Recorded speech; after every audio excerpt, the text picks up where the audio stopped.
Yo les fumiers, j'espère que vous allez bien et tout, moi ça va. Alors aujourd'hui je vais faire une petite vidéo présentation de mon matériel audio et vidéo. Alors je sais que ça va pas intéresser tout le monde forcément, mais je le fais quand même parce que moi ça me fait plaisir de le faire. Car maintenant c'est vrai que j'ai beaucoup de matos et ça fait des années que je rêve d'avoir ce genre de matos là chez moi pour faire mes vidéos. Du coup ça me fait trop plaisir de vous le partager. Allez, du coup, j'espère que ça sera intéressant minimum pour vous quand même. Et puis, c'est parti, concert. Bon, finalement, je vais continuer au micro sur l'ordi parce que je me suis rendu compte que la qualité du son était trop mauvaise sur la caméra. C'était vraiment trop dégueu. Du coup, là, je vous présente mon trépied. Donc, c'est un trépied qui est vachement cool parce que sa tête est très fluide.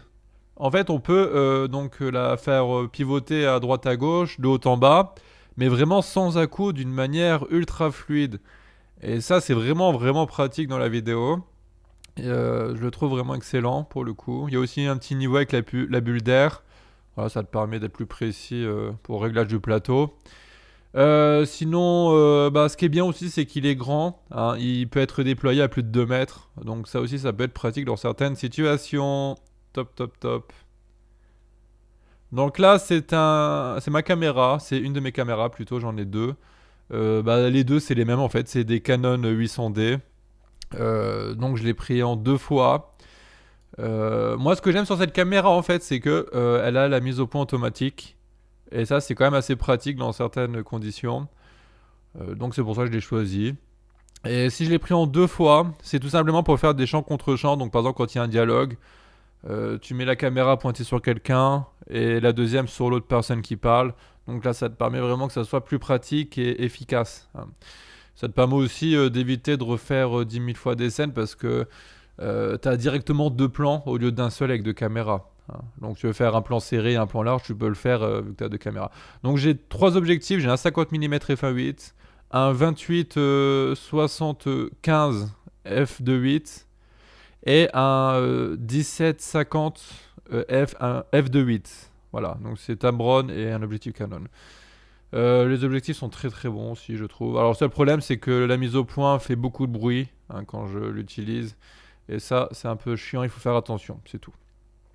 Donc là, c'est une crosse épaule. Donc ça aussi, c'est vraiment très utile. On met la caméra sur ce petit plateau. Et du coup, on met la crosse sur son épaule. Et on prend les 2 poignées avec tes 2 mains. Et ça te permet du coup de filmer des plans assez stables et assez facilement. C'est vraiment un accessoire, je trouve, qui est indispensable, qui est très utile. Ça coûte pas très cher en plus, ça coûte genre 50 euros. Donc forcément, je peux que vous conseiller ce genre d'accessoire si vous faites de la vidéo. C'est d'une utilité incroyable. Voilà, j'ai dit tout ce qu'il fallait. Ok. Bon, là du coup, c'est un moniteur. À quoi sert un moniteur? En fait, c'est un écran que tu branches avec la caméra. Ça te permet en fait de filmer, de voir ce que tu filmes en plus gros plan. En fait, en plus gros. Ça te permet d'être beaucoup plus précis sur ce que tu filmes. Et mine de rien, c'est vraiment très utile. Ce que j'aime aussi, c'est que par exemple, on peut faire afficher des lignes sur l'écran. Là, par exemple, les lignes bleues, ça te permet en fait de savoir où vont être tes bandes noires. Parce que quand tu filmes, tu vois pas tes bandes noires tout de suite. Donc là, si tu actives ça, en fait, ça te permet de voir tes bandes noires. Et du coup, ça, c'est quand même cool parce qu'au moins, tu as une meilleure idée de ce que tu filmes, en fait. Tu as aussi les lignes blanches, ça, c'est pour la règle des tiers. Bon, voilà, c'est basique. J'en ai pas besoin, mais c'est en cas où quelqu'un filme autre que moi. Voilà, ça, c'est pour l'aider, surtout. Donc, ça marche sur batterie. Et ça, c'est aussi super pratique, sur batterie.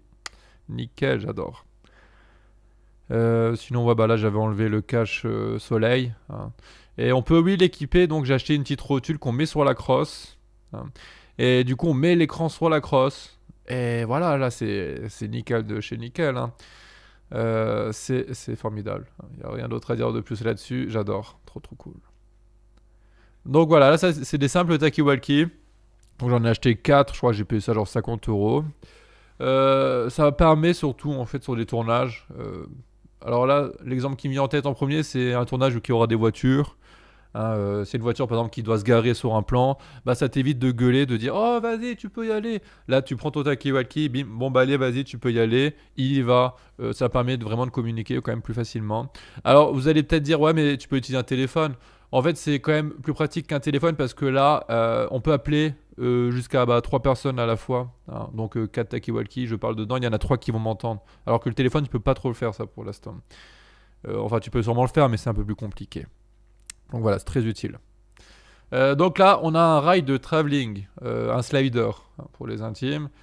Donc tu mets la caméra voilà, sur la rotule, comme ça. Et ça te permet de faire des mouvements de caméra assez fluides, de manière très classe. Hein, parce que je l'avais utilisé par exemple sur la scène du bowling, hein, le plan qu'on voit quand il tire sa boule de bowling et qu'on voit que ça suit la boule de bowling. Bah, c'est avec ça que je l'ai fait ce plan-là. C'est vraiment, ça rapporte quand même une dynamisme au plan et c'est cool. Je vous conseille aussi ça. Donc là, c'est mon micro. C'est un Rode NTG4 Plus. C'est un micro de très très bonne qualité. C'est un micro XLR, hein, forcément. Il y a une batterie à l'intérieur, donc pas besoin de pile pour ce micro. Franchement, il est top. C'est un micro canon.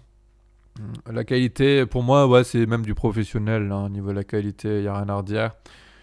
Bon, il faut savoir l'utiliser, hein, bien sûr. Alors, le support, ce n'est pas vendu avec le micro, c'est un truc à part. Hein. C'est pour le système anti-vent, ça je vous verrai après. Hein, mais j'avais la flemme de l'enlever parce que c'est un peu relou à enlever et à remettre à chaque fois. Donc je le laisse tout le temps dessus, le micro. Hein. Voilà, voilà. J'ai tout dit sur le micro là. Oui, allez hop. Donc là, ça c'est le système anti-vent qui va donc sur le micro. Alors là, il y a une moumoute hein, qu'il faut enlever. Alors là, je vais l'installer. Donc ça marche avec fermeture. C'est assez facile à utiliser. Hein, c'est très très pratique, vous allez voir. Donc là, on dévisse. Hop, on le dévisse. Allez, vas-y. Allez, Jackie. Allez. Ça fait bizarre de parler à moi-même. Ah là là, je suis gauche. Hein. Non, mais en fait, parce que j'étais assez loin du truc, en fait, où je suis derrière la caméra, c'est pour ça que j'ai un peu galéré. Donc voilà, je l'équipe. Alors, on peut l'utiliser comme ça, ce système, sans la moumoute. Hein, c'est déjà, ça aide déjà, ça sert à ne pas entendre le vent dans le micro, parce que le vent, on l'entend dans le micro. Hein. S'il y a beaucoup de vent, c'est très désagréable, c'est très nuisible pour la qualité du son. Donc ça protège du vent. Et quand il y a vraiment beaucoup de vent, là, tu peux en plus utiliser cette moumoute. Et voilà, là normalement avec ça, le vent, tu lui dis fuck you. Hein. Alors par contre, je l'ai toujours pas essayé, hein, parce que je l'ai reçu pendant le confinement. Mais d'après les vidéos que j'ai vues, c'est vraiment très très efficace. Donc j'ai hâte de l'utiliser. Je pense que ça va faire des merveilles parce que j'ai souvent tourné en extérieur et le vent nous a souvent gâché nos séances de tournage. Hein. C'était vraiment infernal. Donc je pense que cet accessoire va être indispensable. En tout cas, ça coûte cher. Hein. J'ai payé pas loin de 200 euros ce truc-là. Hein. Ça coûte très cher, mais voilà, je prends la qualité, la qualité. Donc là, c'est ma perche micro. Hein. Donc j'équipe mon Rode dessus avec le système anti-vent. Alors cette perche, elle est vraiment excellente. Parce que quand tu la manipules, t'entends pas les bruits de manipulation de la perche dans le micro. Parce que j'avais une perche avant qui était plus petite. Et quand tu manipulais la perche, tu entendais les bruits de manipulation dans le micro, c'était très désagréable. Alors avec cette perche, tu l'entends pas et franchement c'est top, j'adore. Elle est beaucoup plus grande que celle que j'avais avant. Elle fait un peu plus de 3 mètres je crois. Donc là vous voyez, hein, quand je manipule comme ça, on n'entend pas dans le micro normalement. Donc elle fait un peu plus de 3 mètres, je crois 3 mètres 10. Elle est très robuste et le câble passe à l'intérieur de cette perche. Et j'adore parce qu'en fait, malgré que le câble passe à l'intérieur de cette perche, on n'entend pas le bruit de câble dans le micro. Et ça, c'est aussi excellent. Je suis hyper content de cette perche. Elle est très robuste. Voilà, donc que du bonheur. Ah oui, s'il y a un point négatif, mais c'est pas vraiment de sa faute à la perche, c'est que forcément, vu que c'est de la qualité, que c'est plus robuste et tout, elle est plus lourde. Alors le preneur de son qui va la tenir toute la journée, il va sûrement avoir mal au bras à la fin de la journée. Mais bon, c'est un gage de qualité quand même le poids. Voilà, donc là ça c'est juste une simple batterie. Il n'y a pas grand chose à dire dessus, à part que j'en ai acheté 4. C'est des batteries qui sont de très grosse capacité. Et bah mine de rien, c'est quand même un truc que je voulais montrer parce que c'est très très pratique d'avoir des batteries de grosse qualité, de grosse quantité d'énergie, parce que voilà, ça te permet d'assurer des tournages sur toute une demi-journée et ça c'est cool. Donc là, je vous montre, donc c'est un panneau LED, hein, c'est un projecteur. Ça sert pour l'éclairage, hein, forcément. Donc là, ce qu'on voit en premier, c'est que ben, du coup, il y a des petits volets sur les côtés qui permettent d'aiguiller un peu ta lumière, hein, de la guider. Voilà, c'est un petit plus, hein. C'est pas non plus d'une importance capitale, ce genre de petits volets. Bon, c'était là, on le prend quand même. Donc ça marche sur batterie, hein, il y en a deux, les batteries que je vous ai montrées juste avant. Clairement, c'est l'un des gros avantages de ce truc-là, c'est que ça marche sur batterie. Il y a deux roulettes, ça permet de régler la puissance et la température des couleurs aussi. Voilà. Moi, j'adore ce projecteur parce que, bah, déjà, comme je vous l'ai dit, ça marche sur batterie. Parce qu'avant, j'utilisais des softbox.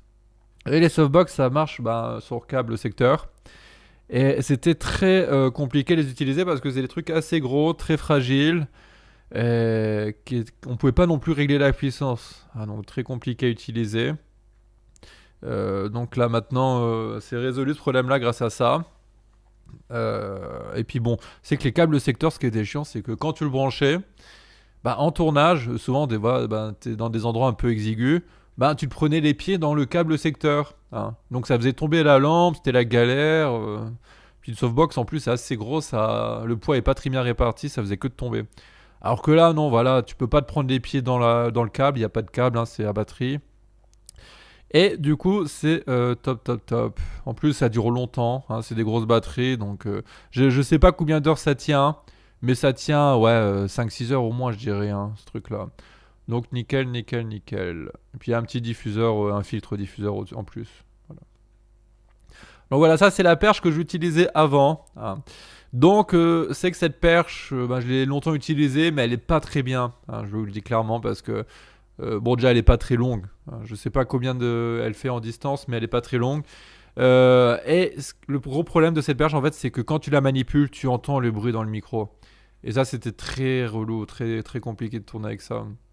Donc je vous la conseille pas forcément cette perche, hein. Je vous la conseille vraiment pas en fait. Ça c'est un dead cat. Alors le dead cat ça sert à normalement protéger du vent pour pas qu'on entende le vent dans le micro. Alors moi je vous le cache pas que je l'ai utilisé quelques fois et franchement c'est pas très efficace. Je n'ai pas trouvé ça très efficace, je l'utilise presque pas. Je, je vous conseille directement d'investir dans le système anti-vent que je vous ai montré juste avant. Euh, alors ça peut être efficace vraiment si y a un très très léger vent. Et encore vraiment, tu sais, c'est une légère brise quoi. Donc autant vous dire que vous l'utiliserez très rarement, hein. Donc voilà, je vous conseille pas ça, hein. Je vous conseille pas. Donc là c'est mon enregistreur Tascam. Donc c'est pour enregistrer ce qu'entre dans mon micro XLR, hein, forcément. Bah, c'est un très bon enregistreur. Franchement, il est de très bonne qualité avec un très bon préampli. Donc il a deux ports XLR avec des petites molettes pour régler l'entrée du micro. T'as aussi des prises de jack en entrée. T'as aussi une prise de sortie jack pour mettre un casque dedans. Mais par contre, il a un gros défaut, hein. Regardez, je vous le montre. C'est son autonomie. Il faut 4 piles pour l'alimenter et ça dure que 3 à 4 heures d'enregistrement. Donc autant vous dire que c'est très très très très faible, hein. Euh, alors c'est que c'est dommage parce que il est vraiment top, hein, comme enregistreur, mais ça c'est vraiment un point très important dans la réalisation vidéo. Voilà, avoir un truc avec une si faible autonomie, c'est vraiment problématique. Mais là, je réfléchis quand même en ce moment à prendre un autre enregistreur. J'aimerais beaucoup avoir le Zoom H6. J'aimerais beaucoup l'avoir. Il a l'air vraiment excellent, même parfait, hein. Il a l'air carrément parfait comme enregistreur. Mais bon, 300 balles quoi, hein, 300 euros. Alors si quelqu'un a 300 euros, tiens, je fais un petit message. Si quelqu'un a 300 euros qui ne sait pas quoi en faire, je suis là, hein, je suis là. Je mettrai un lien dans la description pour me faire un don, hein. Euh, bon, j'en doute que quelqu'un le fera, mais bon, j'essaye quand même. Non, mais voilà, sinon c'est vrai que c'est un bon enregistrement, mais voilà, point noir, les piles, infernal. Bon, c'est comme ça, hein, écoutez. On fait avec pour l'instant. Donc là, c'est pas grand chose, hein. C'est donc un petit rouleau de gaffer, on appelle ça. Ça sert à voilà, fixer des câbles, des choses comme ça. Et puis un trépied d'appoint. Alors là, il me sert surtout trépied de secours, principalement. Ou si j'utilise mes deux caméras, donc là, je l'utilise aussi. Voilà, c'est pas non plus un truc de ouf, hein, mais je voulais vous le montrer quand même, hein. Donc là, c'est un accessoire qui est utilisé que dans certains cas. Ça sert principalement, donc tu mets ta caméra là, ça sert principalement à filmer à ras du sol, dans mon cas. Je l'utilise principalement, enfin je l'ai utilisé principalement pour faire des vidéos de skate, hein. Donc c'est vrai que, autre que des vidéos de skate, je ne vois pas trop comment je vais pouvoir l'utiliser ce truc-là. Bon, bah, voilà, ça fait partie quand même des accessoires que j'ai pour faire des vidéos de skate. C'est quand même vachement pratique par contre, hein. Ça c'est clair que c'est indispensable pour les vidéos de skate. Voilà, donc là c'est un stabilisateur électrique. Ça c'est vachement cool parce que ça te permet en fait de filmer des plans en mouvement sans que la caméra tremble. Alors tu mets ta caméra sur le petit plateau et tu fais les mouvements que tu veux. La caméra va être complètement stabilisée et ça c'est vachement stylé. Alors au début c'est un peu difficile à utiliser mais au bout d'un moment tu t'y habitues puis voilà ça tout seul. Alors là, c'est une armoire que j'ai achetée. Alors je voulais le montrer quand même parce que je me suis rendu compte que j'avais tellement de matos et tout que pour les préserver, pour préserver mon matos, pour pas que ça s'abîme, il fallait quand même que j'arrive à les stocker dans des conditions convenables. Et du coup, j'ai dû acheter une armoire quoi pour stocker tout ça. Mine de rien, c'est vraiment un achat utile hein, pour le coup. Donc là voilà, donc je parle mais vous m'entendez pas parce que la qualité du son était trop pourrave alors je loupe pas dessus. Donc ça c'est un réflecteur, ça s'appelle. Un réflecteur, c'est surtout utile en extérieur, ça. Ça permet en fait d'éclairer des choses, des sujets, surtout des acteurs.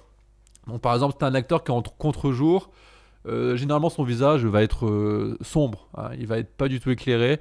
Donc là, ça va te permettre en fait de faire refléter la lumière du soleil sur son visage. Ce qui fait que c'est vachement pratique.